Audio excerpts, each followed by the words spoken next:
नमस्कार दोस्तों। देखिए मित्रों, अपना नेक्स्ट टॉपिक है फिगर ऑफ स्पीच।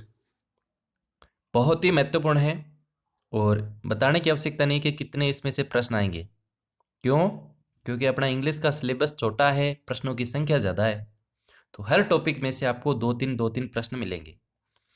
पहले हम बात करते हैं कि अपने सिलेबस में क्या है। इस टॉपिक से हम बात करेंगे सिमिली के बारे में, मेटाफर के बारे में, पर्सोनिफिकेशन के बारे में, एलिट्रेशन, राइम और इसके अलावा एजोनेंस, इनकी बात हम करेंगे। देखिए, आज की जो हमारी क्लास रहेगी वो पूरी की पूरी एक बेसिक के तौर पे रहेगी कि फिगर ऑफ स्पीच वास्तव में होते क्या हैं।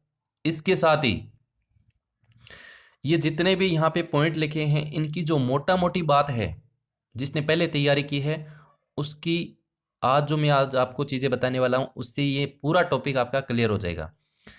मोटा मोटी जो बात है जो आपको एग्जाम तक याद रखनी है वो चीज़ें मैं आज बताने वाला हूँ।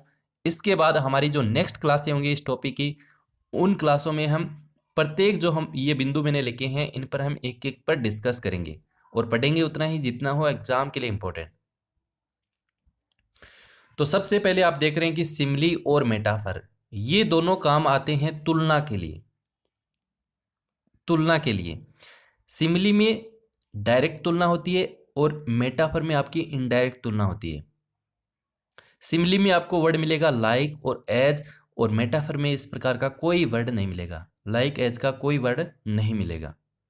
इनके साथ ही सिमिली के कुछ और बेस्ट एग्जाम्पल जो बार बार पूछे जाते हैं वो हम पढ़ेंगे सिमिली जब हम आपको पढ़ाएंगे तब। थोड़ा सा आप मैंने जो बात बताई है वो समझनी है, ठीक है। इसके बाद है पर्सोनिफिकेशन। इसमें क्या होता है, नाम से देखो मानवीकरण होता है। मानव के गुणों के साथ तुलना कर दी जाती है किसकी? जो निर्जीव चीजें होती हैं, जो निर्जीव थॉट्स होती हैं, उनकी तुलना किससे कर देते हैं? मानव के गुणों के साथ। जैसे लव इज ब्लाइंड, बहुत ही अच्छा एग्जांपल है। लव इज ब्लाइंड, प्यार अंधा होता है। अब आप सब लोग जानते हैं कि अंधा तो व्यक्ति होता है, अंधा तो आदमी होता है, लेकिन यहाँ पे प्यार जो एक निर्जीव थॉट्स है, जो एक फीलिंग्स के साथ जुड़ा है, हमारी भावनाएं जो हैं, उनको किसके साथ उनके गुणों की व्याख्या किससे कर दी? मानव के गुणों से कर दी। कहने का मतलब इस वर्ड को क्या कर दिया? पर्सोनिफाई कर दिया गया। तो इस प्रकार के निर्जीव चीजों की जो तुलना है वो किससे कर देते हैं? मानव के गुणों से। वो होता है आपका पर्सोनिफिकेशन। अब समझिएगा आराम से एलिट्रेशन और एजोनेंस, ध्यान से सुनिएगा। एलिट्रेशन में क्या होता है? कोई भी लेटर, कोई भी लेटर आपको रिपीटेशन मिलेगा। अच्छा, कोई लेटर रिपीटेशन नहीं भी मिल सकता है, लेकिन मिलेगा फिर क्या? साउंड आपको रिपीटेशन मिलेगी। और कौन सी साउंड? आपको कॉन्सोनेंट साउंड, याद रखिएगा कॉन्सोनेंट साउंड। अगर वो साउंड स्वर की रिपीटेशन हो रहा है तो एजोनेंस है। अगर वो साउंड अगर वो साउंड कॉन्सोनेंट रिपीट हो रहा है तो क्या है? एलिट्रेशन। स्वर रिपीट हो रहा है तो एजोनेंस, ठीक है। ये जो लेटर आप देख रहे हैं, एलिट्रेशन के जो लेटर होते हैं वो किसी भी वर्ड के शुरुआत में आपको मिलेंगे, लेकिन एजोनेंस के जो वर्ड होते हैं, एजोनेंस के जो आप स्वर को रिपीटेशन करते हैं, साउंड को रिपीटेशन करते हैं, वो आपको वर्ड के फर्स्ट में भी मिल सकते हैं, वर्ड के बीच में भी मिल सकते हैं। एक एक को पढ़ाएंगे तब और समझ लेंगे बेहतर तरीके से। एक बार आप मोटा मोटी याद रखिएगा, ठीक है। राइम, राइम क्या होता है? बहुत ईजी है। कोई भी आपको एक कविता दी होती है और उसके अंत में आपको राइम देखनी होती है। कोई सी वर्ड, जो वर्ड की एक सीक्वेंस होती है, किस प्रकार से वर्ड वो रिपीट कर रहा होता है। जैसे फ्लाई है, FLY, जैसे बाई है। तो इस प्रकार के वर्ड आप देखेंगे तो उसमें कोई जो ध्वनि है वो एक जैसी है, और एक जैसी ध्वनि वाले को कोई एक लेटर से हम इंगित करते हैं। वो हम राइम पढ़ेंगे तो आपको बहुत अच्छे से समझ में आएगा। अब बात करते हैं पिछले साल के प्रश्न की। तो कोई ज़्यादा हार्ड प्रश्न आया नहीं था, थोड़ा सा आपको समझना था कि विच फिगर ऑफ स्पीच, कौन सा एक फिगर ऑफ स्पीच है? Is common is tongue twister, jingles and non sense word. अब देखो, मान लीजिए आपको थोड़ा बहुत ही मोटा मोटी बात आपको पता है फिगर ऑफ स्पीच के बारे में, तो आप बता सकते हैं कि इसमें सिमिली हो सकती है क्या? आपको कहीं भी लाइक नहीं मिल रहा, कहीं भी आपको एज नहीं मिल रहा, शो मिल रहा ना, शो मिल रहा है, तो आप सिमिली को तो कर ही नहीं सकते। आप मेटाफर की भी बात नहीं कर सकते क्योंकि कोई तुलना की बात यहाँ पे नहीं हो रही, राइम की बात भी नहीं हो रही, कोई पोइम नहीं दे रखी और पोइम के अंत वाले एक जैसी इस प्रकार की इसमें कोई नहीं है। इसका मतलब सीधा प्रश्न का उत्तर क्या है, एलिट्रेशन है, क्योंकि यहाँ पे साफ लिखा है टंग ट्विस्टर, यानी हमारे जीभ लड़खड़ाती है। तो जीभ तो भाई साहब एक ही फिगर ऑफ स्पीच है जिसमें हमारी जीभ को परेशानियां झेलनी पड़ती हैं। कौन सी, एलिट्रेशन। जैसे चंदू के चाचा ने चंदू की चाची को चांद की चमची से चटनी चटाई, टंग ट्विस्टर, जिंगल्स, बच्चों की जो कविताएं होती हैं नॉनसेंस पर। तो ये बहुत ही इजी प्रश्न था, कोई हार्ड प्रश्न नहीं आता इस टॉपिक में से। अब देखिए थोड़ा सा हम बात कर लेते हैं फिगर ऑफ स्पीच के मीन क्या हैं, क्या उद्देश्य हैं, क्यों हम इनका यूज करते हैं। दे अडोर्न द लैंग्वेज, ये भाषा को सजा देते हैं। अब ऐसा नहीं है कि कोई लड़की सज रही है वैसे सजेंगे, भाषा को वैसे सजाएंगे, नहीं। सजाने का मतलब यहाँ है, अडोर्न का मतलब होता है सजाना।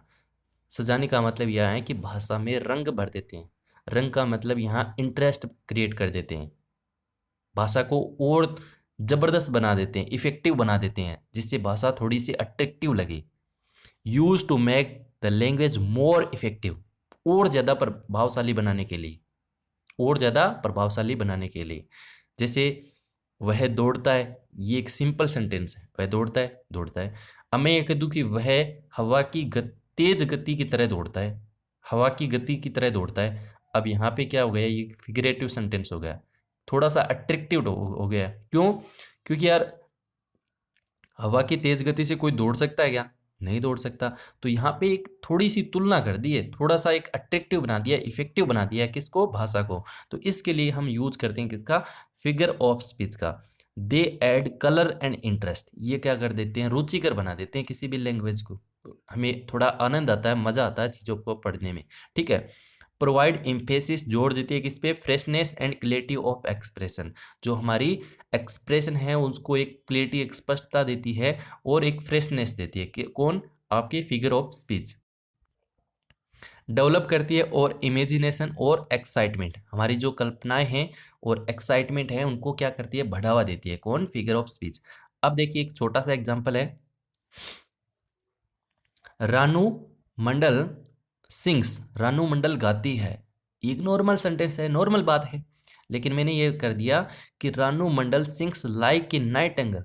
ये एक पक्षी होता है जो बहुत ही सुंदर गाता है, बहुत ही अच्छा गाता है। आप इसको बुलबुल समझ सकते हैं। तो यहाँ पर रानू मंडल की तुलना किससे कर दी, एक पक्षी से कर दी जो बहुत अच्छा गाता है। तो यहाँ पे इस वाक्य को क्या बना दिया, फिगरेटिव सेंटेंस बना दिया, थोड़ा सा अट्रैक्टिव बना दिया। क्यों, क्योंकि ये वाला तो सिंपल सेंटेंस है, कोई मजा नहीं आया पढ़ने में, लेकिन ये पढ़ते हैं तो थोड़ा सा अट्रैक्टिव लगता है, इफेक्टिव लगता है। तो ये फर्क होता है फिगरेटिव सेंटेंस में। जैसे ये एक और एग्जांपल है, देख लीजिएगा। ही रन फास्ट, वह तेज दौड़ता है, कोई बड़ी बात नहीं है, नॉर्मल सेंटेंस है। लेकिन यहाँ पे लिख दिया कि ही रन, वह तेज दौड़ता है, लाइक जैसे द विंड, हवा चलती है, जैसे हवा। अब बताओ हवा की जैसे कोई तेज दौड़ सकता है क्या, लेकिन भाषा को थोड़ा सा अट्रैक्टिव बनाने के लिए, थोड़ा सा इंटरेस्टिंग बनाने के लिए किसका यूज कर दिया, फिगरेटिव सेंटेंस का यूज कर दिया। तो ये है आपका फिगरेटिव सेंटेंस। अब आप मेरे ख्याल से फिगर ऑफ स्पीच को समझ गए होंगे। इसको हम इंग्लिश में डिफाइन करना चाहें तो कर सकते हैं, कैसे, there is a deeper meaning, एक गहरा अर्थ होता है, hidden the word like in idioms and phrases, थोड़ा सा कट गया क्या, फ्रेजेस, प्रोवर्स, सॉरी फ्रेजेस बोलते हैं, दोबारा देख लेते हैं। There is a deeper meaning hidden in the word like in idioms और फ्रेजेस। जिस प्रकार से इडम्स और हमारी प्रोवर्ब होती हैं, जो लोकोक्तियां और मुहावरे होते हैं, उनका अर्थ हम देखते हैं अलग अर्थ होता है, सामान्य से अलग अर्थ होता है। उसी प्रकार से फिगर ऑफ स्पीच का भी यही अर्थ होता है, कोई गहरा अर्थ छुपा होता है। कोई भी बात होती है उसके पीछे उसका सामान्य अर्थ नहीं होता, गहरा अर्थ छुपा होता है। जिस प्रकार से इडम्स होते हैं, हमारी प्रोवर्ब्स होते हैं, तो ये होता है फिगर ऑफ स्पीच, सामान्य अर्थ से गहरा अर्थ। तो ये हमारी आज की क्लास थी। उम्मीद करता हूं आपको बेसिक फिगर ऑफ स्पीच के बारे में पता चल गया होगा, ज़्यादा हम डिस्कस करेंगे नहीं। अब हमारी जो नेक्स्ट क्लास होगी उसमें हम बात करेंगे एलिट्रेशन के बारे में, सिमिली के बारे में, मेटाफर के बारे में और राइम और एजोनेंट्स। बहुत जल्दी इस टॉपिक को भी ख़त्म कर देंगे, फिर हम इससे आगे के और टॉपिक्स हैं उन पर बात करेंगे। पढ़ते रहिए, हँसते रहिए, मुस्कुराते रहिए, सारे वीडियोज़ आपको प्लेलिस्ट में मिलेंगे। कहीं जाने की आवश्यकता नहीं है, इतना पढ़ लीजिए, बहुत है। धन्यवाद।